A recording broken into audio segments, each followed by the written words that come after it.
Hello friends, मैं हूं संजय संख्यान और आप देख रहे हैं एचपी नोटिफिकेशंस बाय संख्यान। दोस्तों, मैं अब इस सीरीज़ में कोशिश करूंगा जो एग्जामिनेशन पॉइंट ऑफ व्यू से बहुत इंपॉर्टेंट क्वेश्चन आते हैं डिफरेंस से रिलेटेड, तो उन पे में हम चर्चा करते रहेंगे। आज की सीरीज में मैं बात करूंगा difference between fee and honorarium.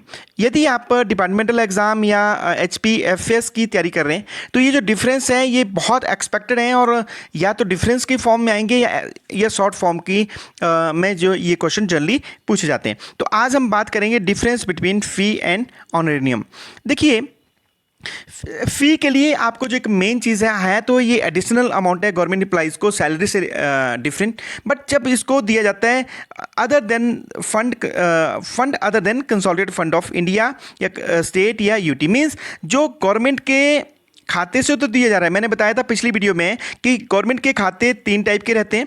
एक रहता है जो कंसोलिडेटेड फंड, दूसरा रहता है कंटीजेंसी फंड, और तीसरा होता है पब्लिक अकाउंट। मीन्स है सारा पैसा ये गवर्नमेंट का ही, बट जो अगर कंसोलिडेटेड फंड से अगर पैसा गवर्नमेंट एम्प्लॉइज़ को नहीं दिया रहा है किसी एक्स्ट्रा काम के लिए, तो और ये दिया जा रहा है फ़ी के रूप में, तो इसे हम बोलते हैं फ़ी।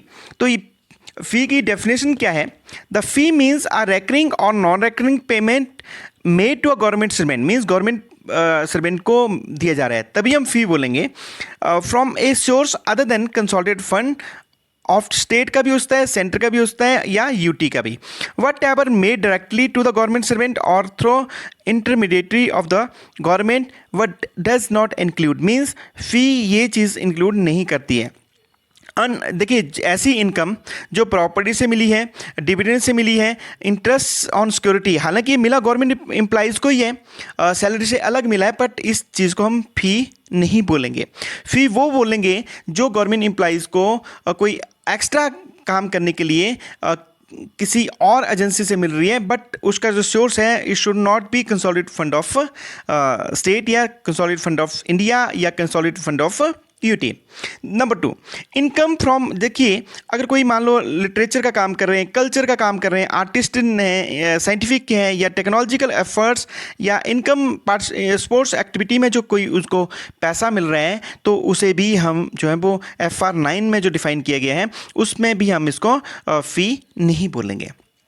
ठीक है, नेक्स्ट हम बात करते हैं कि कुछ एक अमाउंट है फ़ी का जिसे आप without the approval of the government भी उसको रिटेन कर सकते हैं अपने पास, बट उस लिमिट के ज़्यादा अगर आप उस पैसे को अपने पास लेना चाहते हैं तो उसके लिए आपको प्रॉपर्ली गवर्नमेंट की अप्रूवल लेनी पड़ेगी, सैंक्शन लेनी पड़ेगी, क्योंकि इसमें आपको पता है कि जो हमारे कंडक्ट रूल हैं, कंडक्ट रूल में ये क्लियरली बताया गया है कि गवर्नमेंट एम्प्लॉय कोई भी ऐसी फाइनेंशियल एक्टिविटी नहीं करेंगे जिससे उसको जो गवर्नमेंट एम्प्लॉइज़ को कोई सोर्स ऑफ इनकम या उसको जो है गवर्नमेंट एम्प्लॉइज़ को फ़ायदा हो रहा है। तो इसके लिए गवर्नमेंट एम्प्लॉइज़ को उनको परमिशन लेनी पड़ेगी। कौन कौन सी कंडीशन है जिसमें वो पैसे को without the approval of the without special sanction जो है वो गवर्नमेंट एम्प्लॉइज़ रख सकता है। देखिए, अगर कोई फ़ी उन्होंने पूरे साल में 1500 रुपये तक ले रहे हैं, या मान लो कभी कभी ले रहे हैं but the total amount is not more than 1500, तब उस स्थिति में गवर्नमेंट एम्प्लॉइज़ को जो है वो एक्स्ट्रा इसकी सैंक्शन नहीं लेनी पड़ेगी। स्पेशल सैंक्शन उनकी जो अपॉइंटिंग अथॉरिटी है या जो कंपिटेंट अथॉरिटी है नहीं लेनी पड़ेगी। दूसरा, जो भी एंटायर फीस, जो भी इनको फीस मिल रही है, जो which is required to perform in is official capacity under any law any rule of the government, means कोई बाई रूल अगर किसी कहीं लिखा जाता है कि गवर्नमेंट एम्प्लॉइज़ को फ़ी मिलेगी, तो अगर वो फ़ी मिल रही है तो उस स्थिति में भी वो उस फ़ी को जो वो उसको कोई स्पेशल परमिशन लेने की ज़रूरत नहीं है। तीसरा, P receive by medical officer, कोई ऐसा काम कर रहे हैं मेडिकल ऑफिसर, जैसे मान लो मैं एग्जांपल दे रहा हूँ कि वेटरनरी का डॉक्टर हैं, उनको स्पेशली जैसे रखा जाता है कि जब आप कहीं बाहर किसी के एनिमल को देखने जाएंगे तो वहाँ पे उनको एक फ़ी अथोराइज है, जैसे 10 रुपये 15 रुपये, अगर उस तरह के लेते हैं तो उसके लिए भी उनको जो वो स्पेशल गवर्नमेंट से अप्रूवल लेने की ज़रूरत नहीं होती है। तो fourth, fee receive from the fee receive by the government servant from universities. जैसे मान लो आपने यूनिवर्सिटीज़ में एग्ज़ाम कंडक्ट करने के लिए जा रहे हैं, वहाँ इन्विजिलेटर जा रहे हैं या पेपर चेक करने के लिए जा रहे हैं, तो उस तरह की अगर कोई आपको फीस मिल रही है यूनिवर्सिटी से, बोर्ड कॉरपोरेशन से, अगर सीए के या कोई ऑटोनमस बॉडी के जो भी कोई इस तरह की अगर आपको स्पेशल फ़ी मिल रही है, तो उसको भी गवर्नमेंट से कोई स्पेशल अप्रूवल लेने की या स्पेशल सैंक्शन लेने की ज़रूरत नहीं होती है। अब एग्जाम्पल लेते हैं कि क्या फीस होती है जो आप रख सकते हैं without the approval of government sanction. Number 1, जैसे मान लो कोई आपको अवार्ड मिला और उसको स्पेशल प्रीमियम अवार्ड, अगर आपने मान लो एसए में या कोई पब्लिक कंपटीशन में आप गए, गवर्नमेंट एम्प्लॉइज़ हैं और आपको कहीं वहाँ पे कोई अवार्ड मिला, उसको आपको गवर्नमेंट की कोई स्पेशल सैंक्शन लेने की ज़रूरत नहीं है। दूसरा, मान लो कई बार ऐसा एग्जांपल रहता है कि मान लो लगा होता है कि गवर्नमेंट प्राइज, अगर कोई क्रिमिनल है उसको पकड़ने के लिए मान लो 50,000 का कोई अवार्ड रखा है कि अगर कोई उसकी इन्फॉर्मेशन दे देगा तो उसको 50,000 का अवार्ड मिलेगा। अगर उस तरह से कोई मान लो आपको अवार्ड मिल रहा गवर्नमेंट एम्प्लॉइज़ को, तो उसको भी कोई आपको जो है वो अप्रूवल लेने की ज़रूरत नहीं है। Any reward payable in accordance with the means, किसी रूल या किसी प्रोविज़न के तहत अगर ये बोला जाएगा कि इनाम है, जैसे मान लो आपको हिंदी राइटिंग के मतलब हिंदी वेस्ट हिंदी लिखने के लिए भी गवर्नमेंट के द्वारा अवार्ड दिया जाता है, अगर उस तरह का कोई अवार्ड दिया जाता है तो वो भी आपको जो है वो स्पेशल अप्रूवल लेने की ज़रूरत नहीं है। कई बार देखिए एक्साइज एंड कस्टम डिपार्टमेंट वालों ने भी रखा होता है कि जैसे कोई उनको इन्फॉर्मर है, कोई उनको जो इन्फॉर्म करा देगा तो उसके लिए स्पेशल अवार्ड है। अगर इस तरह का कोई अवार्ड मिल रहा है तो वो भी गवर्नमेंट एम्प्लॉइज़ को अगर अवार्ड मिला है तो उसको स्पेशल सैंक्शन लेने की ज़रूरत नहीं है। तीसरा, कोई any fee payable to the government servant for duties which is required to be perform in is official capacity. मैंने बात कर दी है पिछली बार कि कोई ऐसी फ़ी कि जो ऑफिशियल कैपेसिटी पे गवर्नमेंट एम्प्लॉइज़ को पहले ही उसमें उनके वर्क में लिखा हुआ है कि उसको मिलेगी। जैसे मैंने बताया कि वेटनरी डॉक्टर है, मान लो वो कभी विजिट पे किसी की एनिमल को चेक करने जा रहे हैं, तो वहाँ जो उसकी स्पेसिफाइड फीस है उसको वो रख सकते हैं, उसको जो है स्पेशली उनको जो है स्पेशल सैंक्शन लेने की ज़रूरत नहीं है। तो ये था फ़ी में जो आपको एक मेन चीज़ जो पॉइंट ध्यान में रखने वाली है कि इसमें जो फंड है वो कंसोलिडेटेड फंड ऑफ स्टेट या कंसोलिडेटेड फंड ऑफ इंडिया नहीं होता है, वो और अदर मोड में हो सकता है, बट इन ये जो कंसोलिडेटेड फंड है वहाँ से इसकी पेमेंट नहीं की जाती है। दूसरा, अब ऑनरेनियम का मतलब है कि इसे हम बोलते हैं मानदेय का जो है इसकी पेमेंट होती है कंसोलिडेटेड फंड ऑफ जो भी गवर्नमेंट का कंसोलिडेटेड फंड है। ये जो मेन डिफरेंस है कि ऑनरेनियम में जो है पेमेंट होती है कंसोलिडेटेड फंड से, और जो फ़ी की जो पेमेंट होती है वो कंसोलिडेटेड फंड से नहीं होती है। दूसरा, द ओवर टाइम अलाउंस या इंसेंटिव मनी या extra duty allowance payable in the post of the telecommunication department are treated as recurring honorarium. Means अगर वो ओवर टाइम लग रहे हैं उनके टेलीकॉम डिपार्टमेंट में, स्पेसिफिकली ये मेंशन किया गया है कि अगर उनको ओवर टाइम मिल रहा है, इंसेंटिव मनी मिल रहा है कोई, या एक्स्ट्रा ड्यूटी देने के लिए अलाउंस मिल रहा है, तो उसको जो है वो हम ऑनरेनियम की डेफिनेशन में मानेंगे।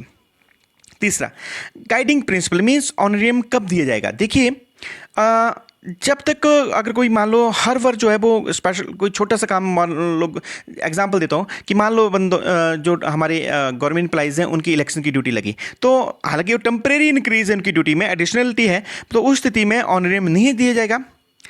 The honorarium is admissible for temporary increase in work which are normal incident of the government work. Means है तो गवर्नमेंट का ही काम है, अगर थोड़ा सा मान लो टेम्परेरी या जैसे मान लो विधानसभा लगी है उस टाइम थोड़ा सा उनको एक्स्ट्रा काम करना पड़ रहा है, तो उसके लिए जो है वो ऑनरेनियम नहीं दिया जाएगा। Number 2, honorarium should not be granted to the officer engage in the work in connection with the setting of companies और कॉर्पोरेशन। मीन्स ऐसा एम्प्लॉय जिसका काम ही कंपनीज को इनकॉर्पोरेट करना है या जो रूल बनाना है उनको, या कंपनीज को सेटअप करना है, तो उनके लिए जो, क्योंकि उनको उस टाइम एक्स्ट्रा वर्क करना पड़ रहा है, तो एक्स्ट्रा वर्क के फॉर्म में वो ऑनरेनियम क्लेम नहीं कर सकते।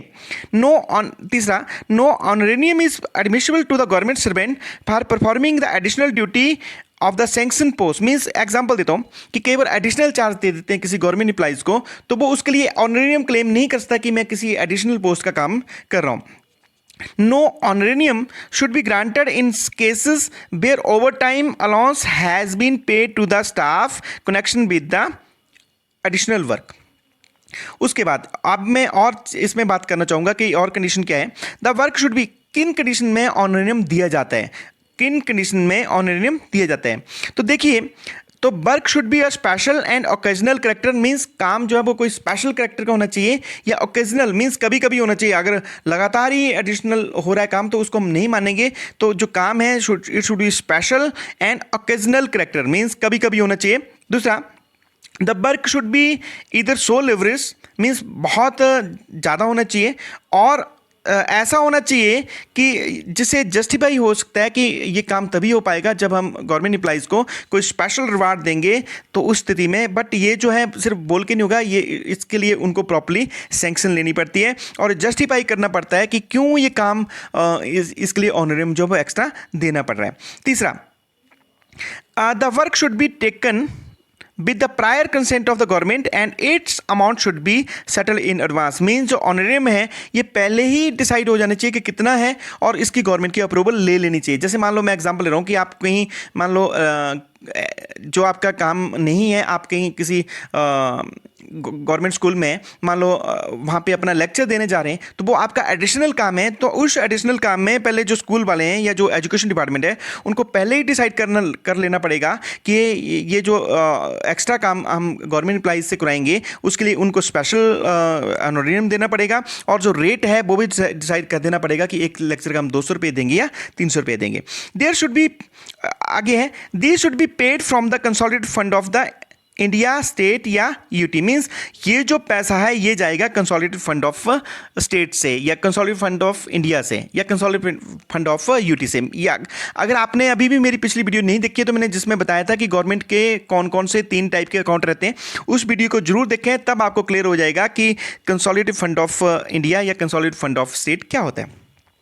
Next, this should be paid for the consolidated fund of the, ये तो बात हो गई है। The sanctioning authority should record in writing that though the whole time of the, mean एक एग्जांपल आता है कि देखिए एक रूल बोलता है कि 24 आवर जो है वो गवर्नमेंट एम्प्लॉइज जो है वो he is at the disposal of the government, means 24 घंटे में हम उनसे काम कभी भी करा सकते हैं। बट ये बताना पड़ेगा, उनको जस्टिफाई करना पड़ेगा कि ये जो काम है इतना लेवरस है, इतना है, अगर हम इसमें एडिशनल उनको रेम्यूनरेशन नहीं देते हैं तो ये काम पॉसिबल नहीं है। ये कहीं नोटिंग में अप्रूवल गवर्नमेंट से या जो कॉम्पिटेंट अथॉरिटी से उनको लेनी पड़ेगी बिफोर ग्रांट ऑफ ऑनरेरियम। तो ये था ऑनरेरियम एंड फीस में डिफरेंस। तो मुझे लगता है ऑलमोस्ट आप इसमें क्लियर हो गए हैं कि कंसोलिडेटेड फंड से अगर पेमेंट हो रही है तो that will be called as honorarium for additional work, and अगर आप other than the fund of the consolidated fund then ये जो है उसे हम बोलते हैं फ़ी। हालांकि ये गवर्नमेंट एम्प्लॉइज़ को ही दिया जा रहा है और दिया जा रहा है उसके एडिशनल काम के लिए। तो ये छोटा सा डिफरेंस था। अगली वीडियो में मैं कोशिश करूंगा बताने की कि एप्रोप्रिएशन और रीएप्रोप्रिएशन में डिफरेंस क्या है, फिर चार्ज एंड वोटर एक्सपेंस में बताने की कोशिश करूंगा, कैपिटल एंड रेवेन्यू एक्सपेंस में, और इसी तरह की और जो एक इम्पॉर्टेंट डिफरेंस है उसमें मैं बात करता रहूँगा। बट ये तभी पॉसिबल हो पाएगा यदि आप मेरे वीडियो को इंटरेस्ट से देखते रहेंगे, लाइक और शेयर करेंगे। और अगर वीडियो अभी भी आप चैनल पे नए जुड़े हैं तो चैनल को लाइक कर लीजिए। मेरे चैनल का नाम है एचपी नोटिफिकेशन बाय संख्यान। और अगर still you have any query related to this topic या कोई भी आपकी क्वेरी है तो मैं कोशिश करूंगा आप उसको कमेंट बॉक्स में जरूर लिखें, ताकि उसका रिप्लाई मैं कमेंट बॉक्स में देने की कोशिश करूंगा। इन्हीं शब्दों के साथ keep watching HP notification by संख्यान। जय हिंद, जय हिमाचल।